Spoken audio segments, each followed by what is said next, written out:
यरूशलेम और मस्जिद अक्सा सलेबियों के कब्जे में है। मैं जिंदगी का लुत्फ कहां से लाऊं? मैं खाना कैसे खाऊं और चैन कैसे पाऊं? मैं रात को सुकून की नींद कैसे सोऊं? हेलो दोस्तों, तो एक बार फिर स्वागत है आपका हमारे चैनल में। अस्सलाम वालेकुम, मैं हूं शान और ये मेरी वाइफ हैं। अस्सलाम वालेकुम। दोस्तों, ये वीडियो एक नया कंटेंट है। इस वीडियो का जो टाइटल है फ़लस्तीन का असली हीरो, जो आज जो जंग चल रही है फ़लस्तीन में, इज़राइल में, गाज़ा में, जो आज जो सारी ये सब चीज़ें जो हो रही है इतनी ज़्यादा, तो आज एक हिस्ट्री पे और हदीस पे एक रोशनी इस वीडियो के ज़रिए एक डालना चाहते हैं आप लोग के सामने। ये वीडियो इसीलिए मैंने क्या बोलते हैं चूज़ किया है और ये इसीलिए बनाया है कि उस टाइम का जो फ़लस्तीन का जो हीरो था, फ़लस्तीन का जो असली हीरो जो फ़लस्तीन को फ़तेह किया था, जेरूसलम जिसने अपने कब्ज़े में किया था, वो है सलाहुद्दीन अय्यूबी। तो आज उनकी कुछ चीज़ों पे हिस्ट्री हम डालते हैं। वो चीज़ जानने की कोशिश करेंगे कैसे उन्होंने फ़लस्तीन को फ़तेह किया था और क्या-क्या दिक्कतें आई थी और क्या-क्या मुश्किलों का सामना करना पड़ा था मुसलमानों को। तो दोस्तों, वीडियो को शुरू करते हैं और ये वीडियो है टुवर्ड इटर्निटी की और ये बहुत ही अच्छा एक्सप्लेन करते हैं। जैसे कि द कोहिस्तानी की वीडियो होती है, वैसे ही इनकी भी वीडियो होती है। मैं काफ़ी दिनों से इनकी वीडियो को देख रहा हूँ और समझ रहा हूँ इनकी वीडियो को। तो ये वीडियो सिर्फ़ इसके लिए है कि जो आज फ़लस्तीनियों के पे जो ये चीज़ें प्रॉब्लम जो हो रही है, आज इस वीडियो के ज़रिए ये चीज़ आप लोग को बताना चाहते हैं और जानना चाहते हैं कि उस टाइम का फ़लस्तीन किसका था और कौन था उस टाइम का हीरो। तो सलाहुद्दीन अय्यूबी की दास्तान पे ये वीडियो है और चलिए वीडियो को शुरू करते हैं। आप कुछ कहना चाहती हैं? वीडियो देखकर ही अब बाद में हम लोग डिस्कस करते हैं, क्योंकि मैं भी ये वीडियो नहीं देखी हूँ। तो चलिए देखते हैं कि इसमें क्या हमें देखने को और सीखने को मिलता है। चलिए दोस्तों, वीडियो को शुरू करते हैं।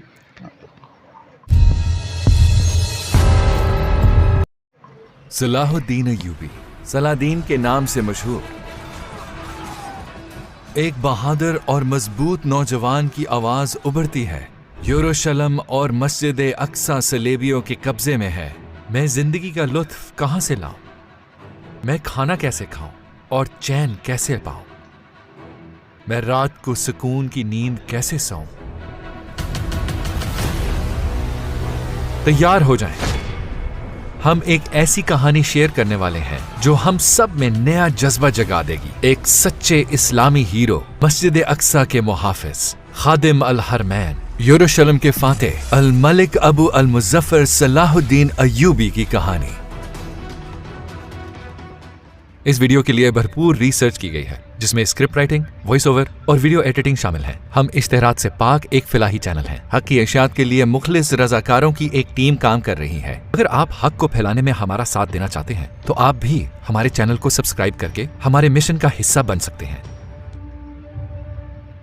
एक दफा का जिक्र है, बगदाद में एक मशहूर कारपेंटर रहता था। अपने उम्र के आखिरी हिस्से में उसने ज्यादातर वक्त अखरोट की लकड़ी से एक शानदार मिंबर तराशने में सर्फ किया। उसने मिंबर बनाने में अपनी तमाम सलाहियतें लगा दी। मिंबर की खूबसूरती सबको हैरत ज़दा कर देती थी। कारपेंटर की मेहनत से बने इस शाहकार मिंबर की शोहरत दूर दूर तक फैल गई थी। जब भी कोई बगदाद आता तो वो कारपेंटर को तलाश करता और उसके पास आकर कहता, ये मिंबर हमें बेच दो ताकि हम इसे अपनी मस्जिद में लगाएं। मगर उसका जवाब हमेशा एक ही होता, इस मिंबर की मंजिल मस्जिद अक्सा है। उस जमाने में यरूशलेम सलेबियों के कब्जे में था।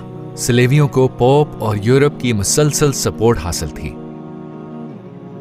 सल्जूकी सल्तनत खत्म हो चुकी थी।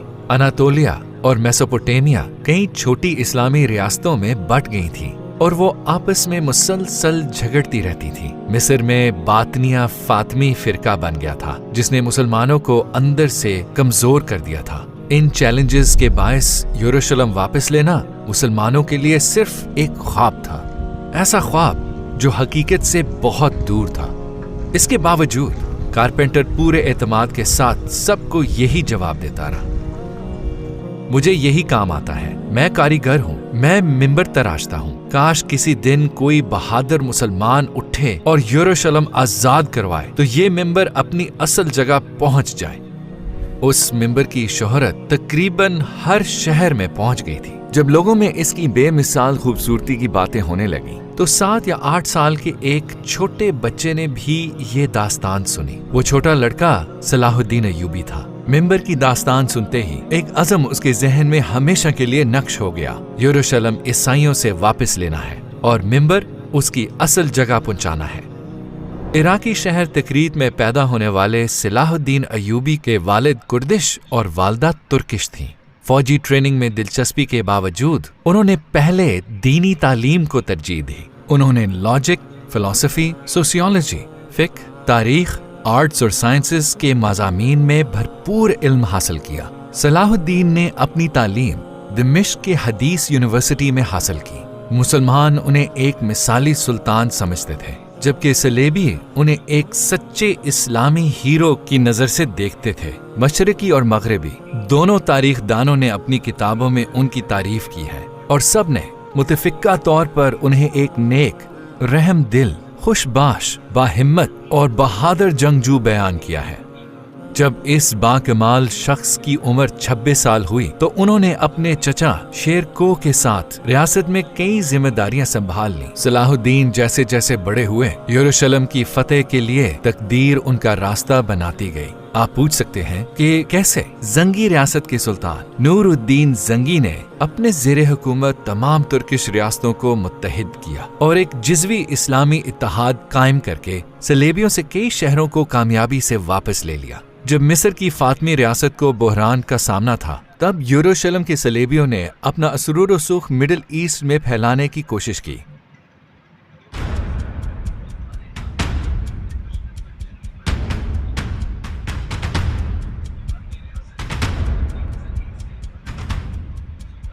सलेबियों ने 1168 में काहिरा का घेराव कर लिया। सुल्तान नूरुद्दीन जंगी ने भी अपनी नजरें मिस्र पर जमा ली, क्योंकि मिस्र का कंट्रोल पाने का मतलब अपने दुश्मन पर जंगी बर्तरी हासिल करना थी।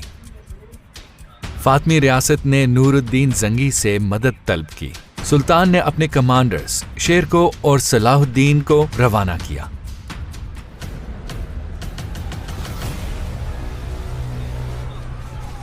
और शेरको ने पूरे मिस्र को सलेबियों से पाक कर दिया। इन कामयाबियों के बायस शेरको को मिस्र का वजीर मुकर्रर कर दिया गया, लेकिन ओहदा संभालने के कुछ ही अरसे बाद उनकी वफात हो गई। चचा की वफात के बाद सलाहुद्दीन अय्यूबी मिस्र के वजीर और मिस्र में सुल्तान नूरुद्दीन जंगी की फौज के कमांडर भी बने।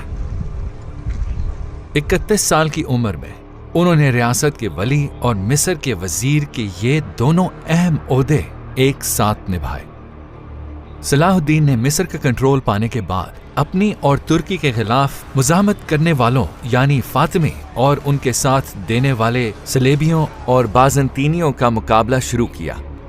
मिस्र पर मुकम्मल कंट्रोल के साथ उन्होंने फौज को दोबारा मुनज़्ज़म किया। अहले सुन्नत की हमायत में काम करते हुए उन्होंने सुन्नी मदरसे और नए इदारे कायम किए। आहिस्ता आहिस्ता उन्होंने बातनिया फातमियों को ब्यूरोक्रेसी से निकाल दिया।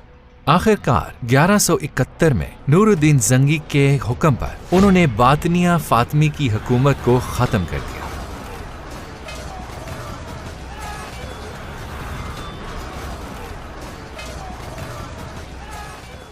उस दौरान उन्हें एक इंतहाई गमनाक खबर मिली। सुल्तान नूरुद्दीन जंगी वफात पा गए थे। एक तरफ वो रियासत के इत्तेहाद और सुल्तान की कायम करदा इस्लामी रियासतों की हम आहंगी के तहफ़्फ़ुज़ के लिए कोशां थे, जबकि दूसरी तरफ उन्हें सलेबियों का भी सामना था। उस जमाने के हर इस्लामी कमांडर की तरह सलाहुद्दीन अय्यूबी की 3 आरज़ुएं थीं। मुसलमानों का इत्तेहाद महफूज रखना, यरूशलेम को वापस लेना और कस्तंतुनिया या इस्तांबुल को फतह करना। इस्लामी रियासतों का इत्तेहाद कामयाब जंगों और सलेबियों के खिलाफ जिद्दोजहद से मजबूत हो गया था। अगला मकसद यरूशलेम को वापस लेना था।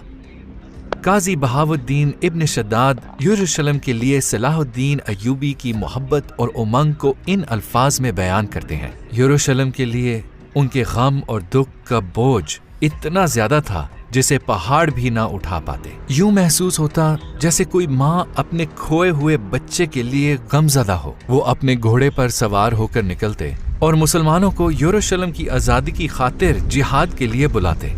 वो मजमा से खिताब करते और पुकार कर कहते, ऐ मुसलमानों, इस्लाम की खातिर, इस्लाम के लिए। गम के आंसू हमेशा उनकी आंखों में होते, क्योंकि यरूशलेम सलेबियों के कब्जे में था। वो कहा करते, जब तक यरूशलेम और मस्जिद अल अक्सा सलेबियों के कंट्रोल में है, मैं कैसे मुस्कुराऊं, मैं कैसे इत्मीनान पाऊं, और मैं खाना कैसे खाऊं, और रात को चैन की नींद कैसे सोऊं। सलाहुद्दीन अय्यूबी यरूशलेम वापस लेने के लिए पुरअज़म थे, लेकिन यरूशलेम फतह करने से पहले सूरत हाल का बगौर जायजा लेना जरूरी था। उन्होंने महारत से कई गैर मुनज़्ज़म फोर्सेस को जमा और मुनज़्ज़म करके ताकत का तवाज़ुन अपने हक में बदला। उनकी बुनियादी तवज्जो लतीनी सलेबी रियासतों पर थी। इस दौरान यरूशलेम का बादशाह मर गया और गी अवलूसीनिया उसका जानशीन बना। सलाहुद्दीन अय्यूबी ने कदम ब कदम आगे बढ़ना शुरू किया। उन्होंने हल्ब पर कब्जा करने से पहले दियारबकर, औरफा, हैरान, रका, काबूर, नसीबीन और बहुत से शहरों को फतह किया। ये तमाम शहर यरूशलेम के रास्ते पर जंगी अहमियत के हामिल थे। सुल्तान ने सबसे पहले तिब्रिया शहर का घेराव किया। तिब्रिया की जंगी अहमियत बहुत ज्यादा थी। उनका मकसद यरूशलेम के बादशाह और उनकी फौजों को शुमाली फिलिस्तीन में तिब्रिया के करीब हित्तीन में लाना था, क्योंकि उन्होंने मैदाने जंग वहां ले जाने का मंसूबा बनाया था। हित्तीन अपने पानी के कुओं के लिए मशहूर था। सुल्तान सलाहुद्दीन ने पहले ही हित्तीन के रास्ते पर मौजूद पानी के कुएं कब्जे में ले लिए और उन्हें पत्थरों और रेत से भर दिया। चुनाचे पानी के कुएं इस्तेमाल के काबिल ना रहे।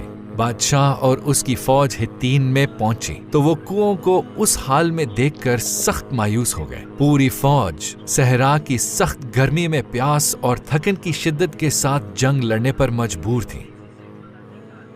हित्तीन की जंग 4 जुलाई 1187 को शुरू हुई। इस जंग में सलाहुद्दीन ने यरूशलेम के बादशाह गी अवलूसियां के ज़ेरे क़यादत सलेबी फौज को शिकस्त दी। इस कामयाबी के बाद सलाहुद्दीन ने तेजी से फतह की कार्रवाई शुरू कर दी। सलेबियों को होने वाले शदीद नुकसान से मुसलमानों को तकरीबन पूरी यरूशलेम की सल्तनत पर कंट्रोल हासिल हो गया।